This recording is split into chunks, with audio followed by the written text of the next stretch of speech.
একদা এক গ্রামে এক ব্যক্তি ছিলেন। ওই ব্যক্তির ঘরের পাশে একটি বড় পাহাড় ছিল, যেখানে সে প্রতিদিন হেঁটে যেত। কিছুক্ষণ সময় ক্ষেপণ করে আবার চলে আসতো।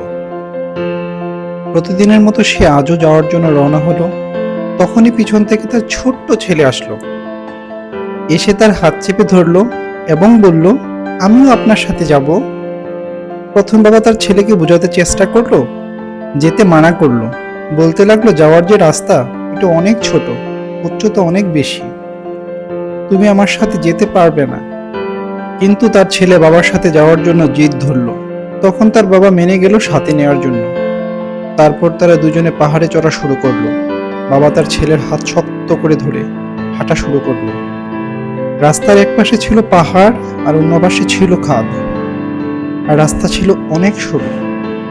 তারা দুজনে পাহাড়ের উচ্চতায় প্রায় পৌঁছে যাবে এমন সময় রাস্তার মধ্যে বড় একটা পাথর এসে পড়ল। বাবা এই রাস্তায় প্রতিদিন আসতো, তাই সে পাথরের পাশ কেটে চলে গেল। কিন্তু ছেলে অন্যমনস্ক থাকায় ছেলের হাঁটু পাথরের সাথে গিয়ে লাগলো। তৎক্ষণাৎ ছেলে চিৎকার করে উঠল। ওই চিৎকার পাহাড়ে ধাক্কা লেগে সে প্রতিদিনই শুনতে পেল। সে কিছুটা ঘাবড়ে গেল। এর আগে সে কোনোদিন পাহাড়ে আসে নাই।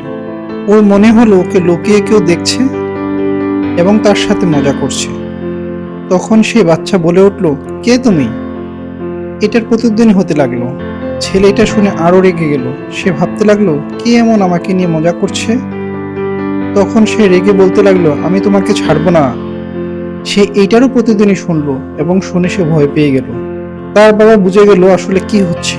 ছেলে তখন তার বাবার হাত শক্ত করে ধরে বলল, কে এমন আমাকে নিয়ে মজা করছে?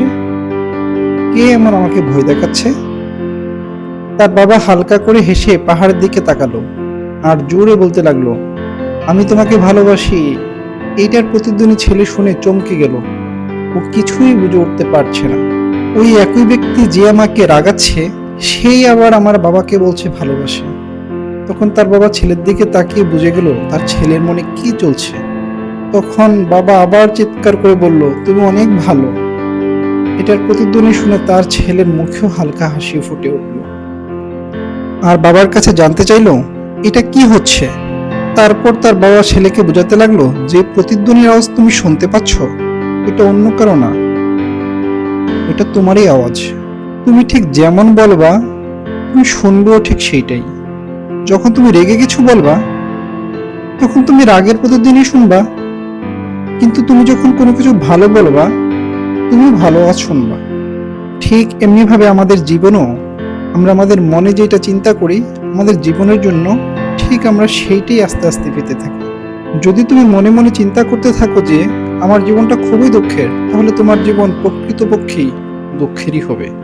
কিন্তু তুমি যদি তোমার জীবনকে ভালোবাসো, তাহলে তোমার জীবনও তোমাকে ভালোবাসবে। এই কথাটা ওই বাচ্চাটার মনে গেঁথে গেল। ঠিক তারপর বাচ্চাও তার বাবা পাহাড়ের চূড়ায় গেল। তারপর বাচ্চাটা অনেক হেসে হাত দুইটা প্রসারিত করে বলতে লাগলো, আমি তোমাকে অনেক ভালোবাসি।